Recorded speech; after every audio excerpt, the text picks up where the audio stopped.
नमस्कार, security academy के YouTube channel पर आप सभी मित्रों का हार्दिक स्वागत, वंदन, अभिनंदन है दोस्त। मैं हूं दिलीप और जैसा कि हमने वादा किया था कि हम आपके लिए रीड की एक स्पेशल बैच लेके आने वाले हैं जिसमें आपको साइकोलॉजी की पूरी यूनिट हम फिनिश कराएंगे। आपको बेहतर स्ट्रेटेजी बताएंगे किस तरह से आपको एग्जाम क्रैक करना है। तो आप मेरे साथ लगे रहिए। अगर आप मेरे चैनल पर नए हैं तो मेरे वीडियो को सब्सक्राइब करना, मेरे चैनल को सब्सक्राइब करना ना भूलिएगा और वीडियो को लाइक शेयर सब्सक्राइब जरूर कीजिएगा। तो आइए जरा इसकी चर्चा करते हैं कि हम किस तरह से इसको फिनिश करेंगे। सबसे पहले हम स्टार्ट कर रहे हैं अधिगम को, लर्निंग को स्टार्ट कर रहे हैं। इसमें आपको बेहतरीन ढंग से समझाएंगे किस तरह से आप में कितना इंपॉर्टेंट रोल प्ले करता है, क्योंकि अधिगम से फिक्स है, हर बार क्वेश्चन आते हैं। चाहे कोई भी एग्जाम, चाहे यूपी टेट हो, चाहे सी टेट हो, चाहे सुपर टेट हो, चाहे रीट हो, कोई भी एग्जाम हो तो लर्निंग से क्वेश्चन जरूर उठता है। इसलिए बहुत महत्वपूर्ण हो जाता है आपके लिए इस लर्निंग चैप्टर को पढ़ना। तो आइए हम इसे ज़रा पढ़ने की कोशिश करते हैं।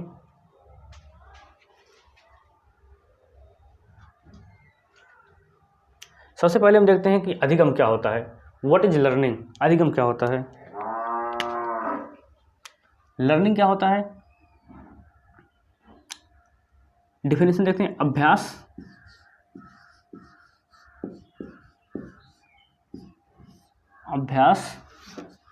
अनुभव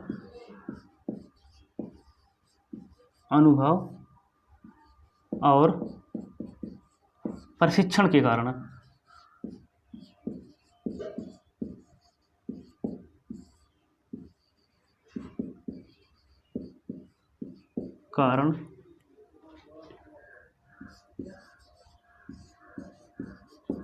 किसी व्यक्ति के व्यवहार में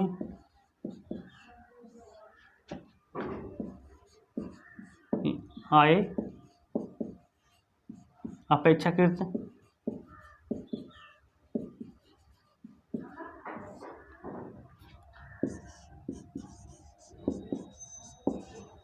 अस्थायी परिवर्तन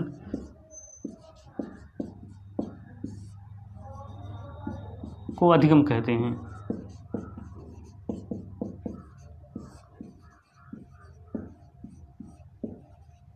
अधिगम कहते हैं, ठीक। अभ्यास, अनुभव और प्रशिक्षण के कारण किसी व्यक्ति के व्यवहार में आए अस्थायी परिवर्तन को, अपेक्षाकृत अस्थायी परिवर्तन को क्या कहते हैं? अधिगम कहते हैं। मतलब रिलेटिवली परमानेंट क्या होता है? रिलेटिवली परमानेंट होता है कि अपेक्षाकृत अस्थायी होता है। हम अधिगम को पूर्णतः अस्थायी क्यों नहीं कर सकते? क्योंकि हमारे जीवन में देखो, लर्निंग क्या है, कभी समाप्त नहीं होती है। ये पूरी लाइफ चलता रहता है, लाइफ लॉन्ग पीरियड है, हमेशा चलता रहता है। ये लर्निंग जो प्रोसेस है, सीखने की क्रिया, हम जिंदगी भर कुछ ना कुछ सीखते रहते हैं, मरते दम तक कुछ ना कुछ सीखते रहते हैं। इसलिए लर्निंग को हम पूर्णतः अस्थायी ना कह करके इसको अपेक्षाकृत अस्थायी कहते हैं। मान लीजिए आप कोई हिंदी भाषी क्षेत्र से हैं, यूपी से बिलोंग कर रहे हैं, suppose that you are belong to UP and your job transfer in Mumbai. अगर आपका जॉब का ट्रांसफर मुंबई में हो जा रहा है या आप जॉब की सर्च में, तलाश में कहाँ जा रहे हैं, मुंबई में जा रहे हैं, तो इसी में क्या होता है, आपका यहाँ से आपने यहाँ पे यूपी में क्या सीखा है? हिंदी बोलना सीखा है। और जब आप वहाँ पहुँचते हैं तो वहाँ पे आपको उसके वातावरण के अनुसार आपको ढलना पड़ता है, आपको वहाँ को वातावरण में कुछ एडजस्टमेंट करना पड़ता है, अनुकूलन करना पड़ता है, आपको समायोजन करना पड़ता है। तो आप वहाँ पे इंग्लिश सीखते हैं, मराठी सीखते हैं और भी सारी चीज़ें वहाँ की संस्कृति को सीखते हैं। इसलिए आपका जो आपने यहाँ भी सीखा था, लेकिन वहाँ जाने के बाद भी आपने सीखा। यहाँ पे आपका अधिगम हो चुका था, आप लर्निंग कर चुके थे, लेकिन जब आपका ट्रांसफ़र हुआ यहाँ से या आपकी जॉब की तलाश में आप दूसरे स्टेट में गए तो वहाँ भी आपको सीखने को मिला। इसलिए हम लर्निंग को पूर्णतः अस्थायी नहीं कह सकते हैं, क्योंकि आप अगर पूर्णतः अस्थायी होता तो आपने जो यूपी में सीखा था उसके बाद आपको कोई समायोजन नहीं होता, आप वहाँ पे जाकर कुछ सीख ही नहीं पाते। इसलिए लर्निंग वहाँ पे स्टॉप हो जाती। इसीलिए जो लर्निंग है वो रिजल्ट ना होकर एक प्रोसेस है, परिणाम ना होकर क्या है, एक प्रक्रिया है। ये सबसे बढ़िया एग्जाम्पल है आपके लिए। इसलिए ये जो लर्निंग होती है ये किसी व्यक्ति के व्यवहार में, अगर कोई व्यक्ति लर्निंग सीख रहा है तो उसके पीछे उसके ट्रेनिंग काम करती है, उसके एक्सपीरियंसेस रहते हैं, उसके एक्सरसाइज रहते हैं, तो उसके मतलब प्रशिक्षण रहते हैं, उसके अनुभव रहते हैं और उसके अभ्यास रहते हैं। इन सब चीज़ों के कारणों के कारण अगर किसी व्यक्ति के व्यवहार में जो परिवर्तन आता है उसे हम क्या कहते हैं? उसे हम लर्निंग कहते हैं। Is it clear to you?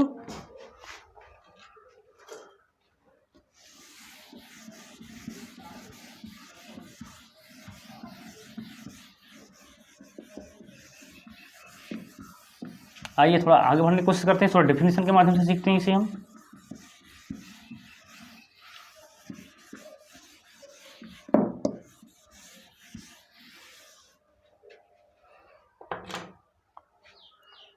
कुछ परिभाषाएं देख लेते हैं।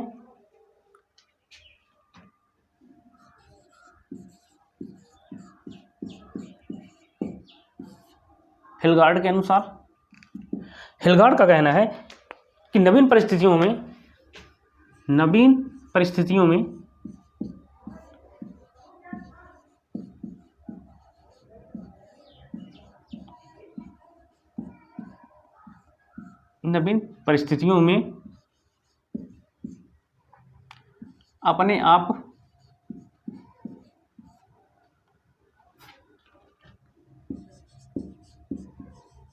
अपने आप को अनुकूलित करना,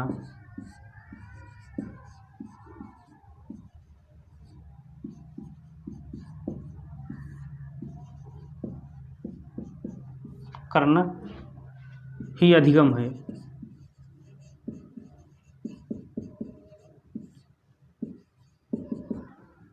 इज इट क्लियर? हिलगार्ड का कहना क्या है कि नवीन परिस्थितियों में अपने आप को अनुकूलित करना ही अधिगम है। आई मीन टू से, कहने का मतलब है जब कोई व्यक्ति, जैसा कि हमने इसके पहले भी एग्जांपल में आपको समझाया था, जब कोई व्यक्ति का ट्रांसफ़र किसी दूसरे स्टेट में होता है या जब कारणवश किसी दूसरे राज्य में जाता है सीखने के लिए, तो उस परिस्थिति में उसको आप वहाँ का लैंग्वेज नहीं सीख पाता है, उसको मालूम नहीं रहता, वहाँ की संस्कृति को मालूम नहीं रहता, वहाँ की बिहेवियर को मालूम नहीं रहता। ऐसे में जब वहाँ पे जाता है तो जो यहाँ पे सीखा रहता है, वहाँ पे जाने के बाद खुद का समायोजन करता है। किसके कारण? उसके अपने वातावरण, अपने इन्वायरमेंट के अकॉर्डिंग वह अपना परिवर्तन करता है, अपना समायोजन करता है। यही बात हिलगार्ड कहते हैं कि नवीन परिस्थितियों में अपने आप को अनुकूलित करना ही क्या है? अधिगम है। और हाँ, कुछ ऐसे पॉइंट्स हैं जिनके कारण अधिगम में कभी परिवर्तन नहीं होता, जिसको हम अधिगम कभी कह ही नहीं सकते।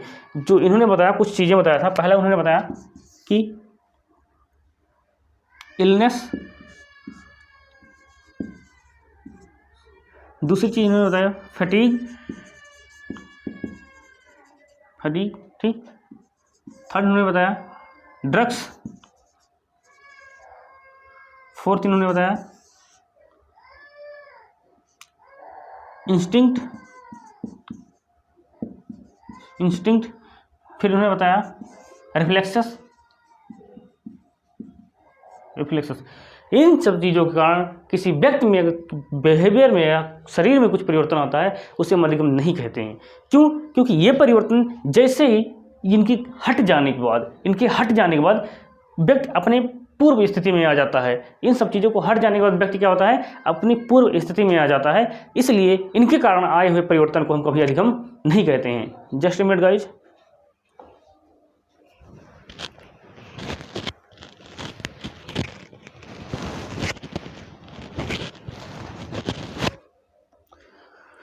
ओके, मान लो कोई व्यक्ति बीमार हो गया, तो बीमारी के कारण एक स्थितियाँ दूसरी स्थितियों को प्रभावित करती हैं। अगर कोई व्यक्ति फिजिकली फिट नहीं है तो मेंटली भी फिट नहीं होगा। अगर कोई व्यक्ति शारीरिक रूप से बीमार है, शारीरिक रूप से ठीक नहीं है, वो तो मानसिक रूप से भी ठीक नहीं रहेगा, क्योंकि एक परिस्थितियाँ दूसरी परिस्थितियों को क्या करती हैं? प्रभावित करती हैं। एक स्थिति, जैसे मान लो कोई व्यक्ति बीमार है, उसको फीवर हुआ है, तो उसको जो फीवर हुआ है तो बीमार होगा, उसको पढ़ने का मन नहीं करेगा, खाने का मन नहीं करेगा और कोई काम करने का मन नहीं करेगा। क्यों? क्योंकि उस फिजिकली नहीं ठीक नहीं है, शारीरिक रूप से ठीक नहीं है, इसलिए वो मेंटली भी ठीक नहीं है। इसलिए जो बीमारी है, इनके कारण आए हुए परिवर्तन हमेशा पूर्णतः अस्थायी नहीं होते हैं, और इनके कारण आए हुए, इनके हट जाने के बाद व्यक्ति अपने पूर्ण रूप में आ जाता है, पहले की स्थिति में आ जाता है, पूर्व स्थिति में आ जाता है। इसलिए बीमारी के कारण या ड्रग्स, मान लो कोई व्यक्ति दारू का सेवन कर रहा है, कोई सिगरेट पी रहा है, कुछ भी पी रहा है, उसके कारण कोई परिवर्तन आता है, उससे भी हम अधिगम नहीं कहते हैं।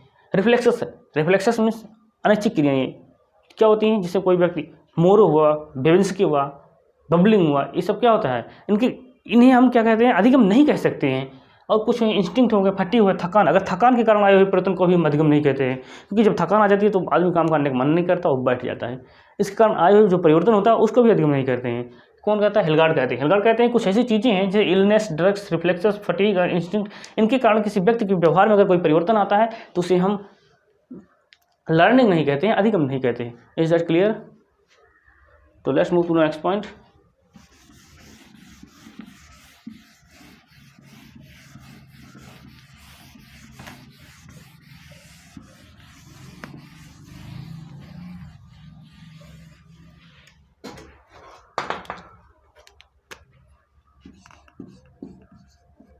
गेट्स व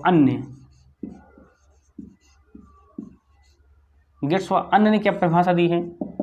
गेट्स ने बताया और लोगों ने बताया साथियों ने कि अनुभव, प्रशिक्षण और अनुभव द्वारा प्रशिक्षण और अनुभव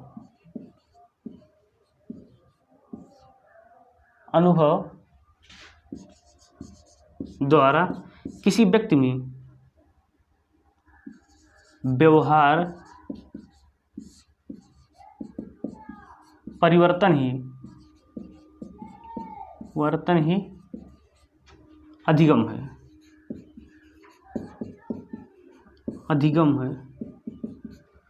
गेट्स और अन्य ने क्या बताया? इन्होंने बताया कि प्रशिक्षण और अनुभव, हमने पहले बताया कि ट्रेनिंग और एक्सपीरियंसेस। अगर कोई व्यक्ति कोई चीज़ सीखता है तो उसके पीछे उसकी ट्रेनिंग रहती है, उसके एक्सपीरियंसेस रहते हैं। तो इन चीज़ों के कारण अगर किसी व्यक्ति के व्यवहार में जो परिवर्तन आता है उसे हम क्या कहते हैं? अनुभव कहते हैं, सॉरी उसे हम लर्निंग कहते हैं, उसे हम अधिगम कहते हैं। It's clear? तो आइए let's move to next point, आगे बढ़ते हैं हम। थोड़ा एक पॉइंट और इसमें देखने की बात है कि हैबिचुएशन किसे कहते हैं, अभ्यस्तता किसे कहते हैं। अभ्यस्तता,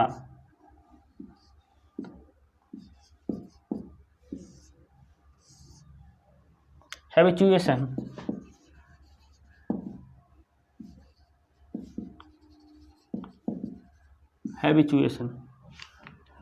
अभ्यस्तता किसे कहते हैं? आइए समझने की कोशिश करते हैं कि किसी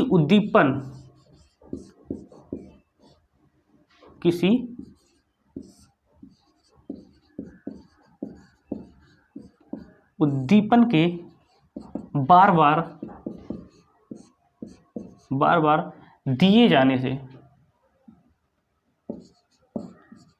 देने से व्यवहार में ऐसा परिवर्तन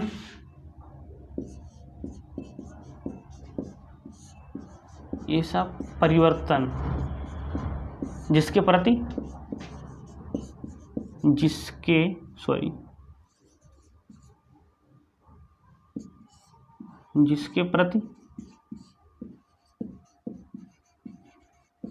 आपके प्रतिवर्त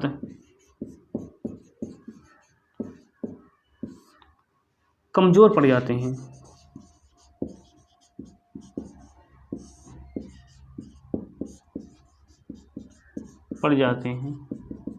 उसे हम क्या कहते हैं? अभ्यस्तता कहते हैं। व्यवहार में आए ऐसा परिवर्तन,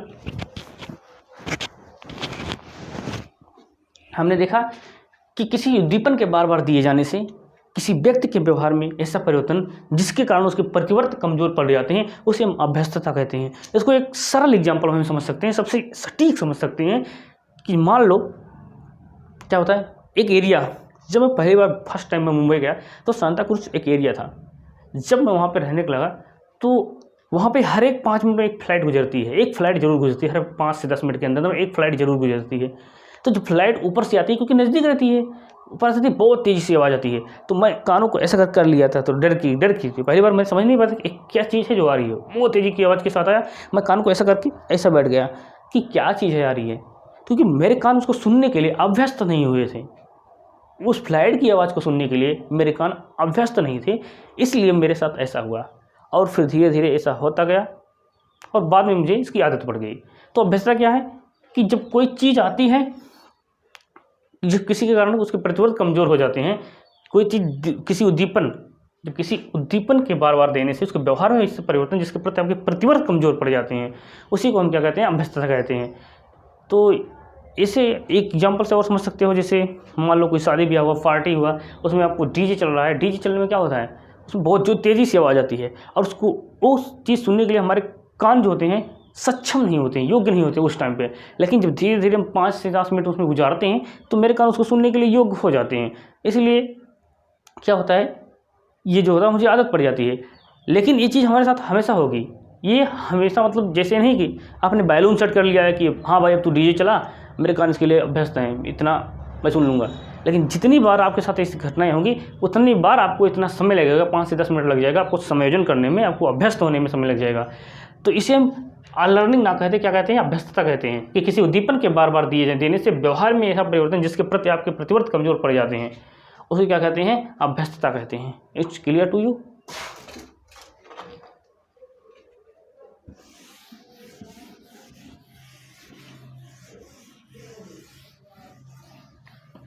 हम अधिगम की कुछ विशेषताएं देख लेते हैं।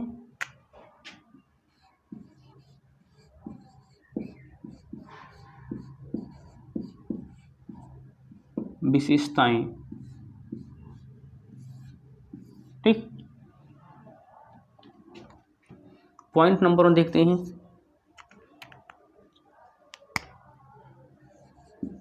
अधिगम क्या है? अधिगम एक परिवर्तन है, एक परिवर्तन है।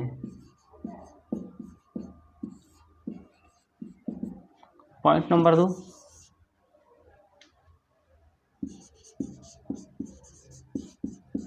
अधिगम सकारात्मक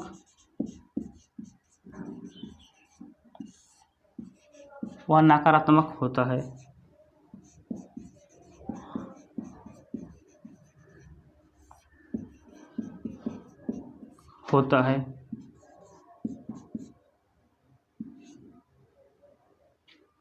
पॉइंट नंबर 3, अधिगम एक अनुमानित प्रक्रिया है।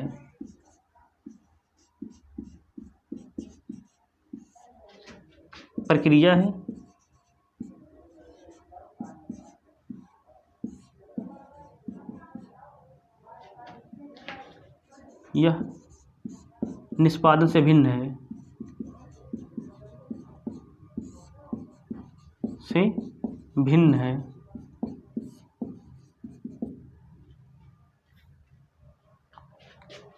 पॉइंट नंबर 4,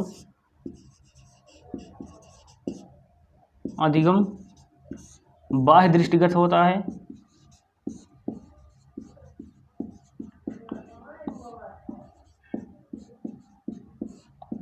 और नहीं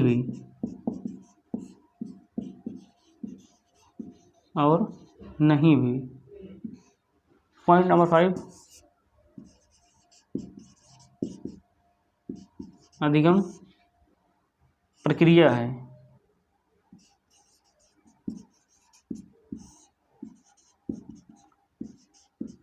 परिणाम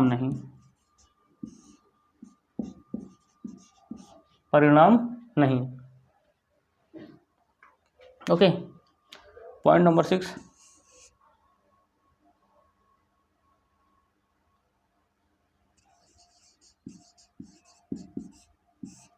व्यवहार में अपेक्षाकृत अस्थायी परिवर्तन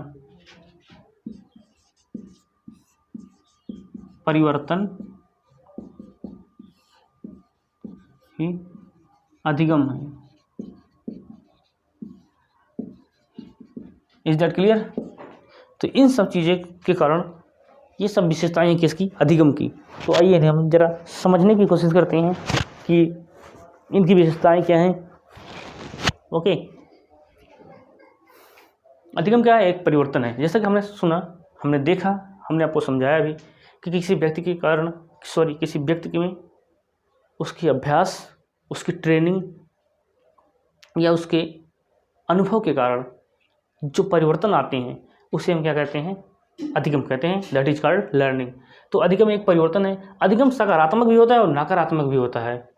अधिगम जो होगा वो सकारात्मक भी होगा और नकारात्मक भी होगा। सकारात्मक कैसा होगा कि आपने जो चीज़ सीखी है उसे आप ले जाकर कहीं पे अप्लाई करते हैं। मान लो यहाँ पे हम CDP पढ़ रहे हैं, इस CDP जो पढ़ रहे हैं इसको हम ले जाकर कहीं अप्लाई करेंगे, चाहे वो टेट के एग्जाम में, चाहे सीटेट के एग्जाम में, चाहे आप या रीट के एग्जाम में अप्लाई करेंगे। तो क्या है? सकारात्मक पक्ष है। और नकारात्मक पक्ष की बात करें कि जो व्यक्ति कोई चीज़ सीख लेता है गलत हैबिट के कारण सीख लेता है। मान लीजिए कोई व्यक्ति किसी के साथ में जा रहा है तो वो क्या करता है? ड्रिंकिंग करना सीख लेता है या स्मोकिंग करना सीख लेता है। क्या है? ये नकारात्मक पक्ष हैं इसके अधिगम के। और सकारात्मक पक्ष को हमने जो बताया कि जो चीज़ हम पढ़ रहे हैं इसे कहीं ना कहीं अप्लाई करते हैं। तो अधिगम सकारात्मक भी है और नकारात्मक भी है। अधिगम नेगेटिव भी होता है और पॉजिटिव भी होता है। फिर बात करते हैं कि अधिगम क्या है, एक अनुमानित प्रक्रिया है, यह निष्पादन से भिन्न है। हाँ, अधिगम का अनुमान लगाया जा सकता है। अधिगम से मान लो आप आकाश में बादल छाए हुए हैं, बहुत तेज़ी से हवा चल रही है, तो आपको अनुमान लग जाएगा कि हाँ आज बारिश होने वाली है, या आपको अनुमान लग जाएगा कि हाँ आज आंधी आने वाली है। तो इसका अनुमान लगाया जा सकता है। ये फीडबैक जो होता है परफॉर्मेंस इससे भिन्न होता है। ओके, फिर बात करते हैं कि अधिगम जो होता है यह बाह्य दृष्टिगत होता भी है और नहीं भी। बाह्य दृष्टिगत कैसे होता है कि बाह्य दृष्टिगत इससे होता है कि मान लो आप जिम जा रहे हो, और जिम में क्या होता है, आप कुछ दिन तक कंटिन्यू 3-4 महीने 6 महीने तक लगातार मेहनत करते हो, आपके अभ्यास करते हो, तो अभ्यास के बाद क्या होता है वो आपको दिखाई देता है, और आपको परिलक्षित होता है आपके शरीर में, आपकी बॉडी में, आपके मसल्स बन जाते हैं, ठीक, आपके कट्स निकलने आते हैं। तो इस क्या है, अधिगम बाह्य दृष्टिगत भी है, जो आपने सीखा है वो दिखाई दे रहा है। और अधिगम नहीं भी दिखाई देता है। कैसे नहीं दिखाई देता है कि हम यहाँ पर CDP पढ़ रहे हैं या इंग्लिश पढ़ रहे हैं, तो दिखाई थोड़ी देगा कि देखो वो व्यक्ति आज CDP पढ़ के आया, उसके शरीर पे तेज झलक रहा है, ऐसा नहीं है। इसलिए अधिगम बाह्य दृष्टिगत भी होता है और नहीं भी। फिर बात करते हैं, अधिगम प्रक्रिया है ना कि परिणाम है। अधिगम क्या है, एक प्रोसेस है ना कि रिजल्ट। प्रोसेस जो कंटिन्यू चलती रहती है, आप लाइफ टाइम कुछ ना कुछ सीखते रहते हैं। अगर रिजल्ट होता है तो आप वहीं पे अस्थायी हो जाते हैं, उसके आगे आप नहीं सीख पाते हैं। लेकिन ये प्रोसेस है, हमेशा चलती रहती है। लेकिन कुछ विद्वानों ने इसे प्रक्रिया भी माना है और परिणाम भी माना है। ओके, फिर उसके बाद हम कहते हैं व्यवहार में अपेक्षाकृत अस्थायी परिवर्तन ही क्या है, अधिगम है। जो किसी व्यक्ति के व्यवहार में जो परिवर्तन आता है, उसकी ट्रेनिंग के कारण, उसके अभ्यास के कारण, उसके प्रशिक्षण के कारण, उसके अनुभव के कारण जो आता है, उसे हम क्या कहते हैं, अधिगम कहते हैं। तो हमने इसे समझने की कोशिश की। आई होप आपको समझ में आया होगा। अगर इसमें कोई डाउट है आप मुझे कमेंट कर सकते हैं। इसकी आगे की क्लास हम इसके नेक्स्ट वीडियो में डालेंगे, नेक्स्ट क्लास मिलेंगे, जो आगे का मटेरियल बच रहा है, जो आगे का बच रहा है। ठीक है, तो आज के लिए बस इतना ही। मिलते हैं अपने आने वाले नेक्स्ट वीडियो में। तब तक के लिए जय हिंद।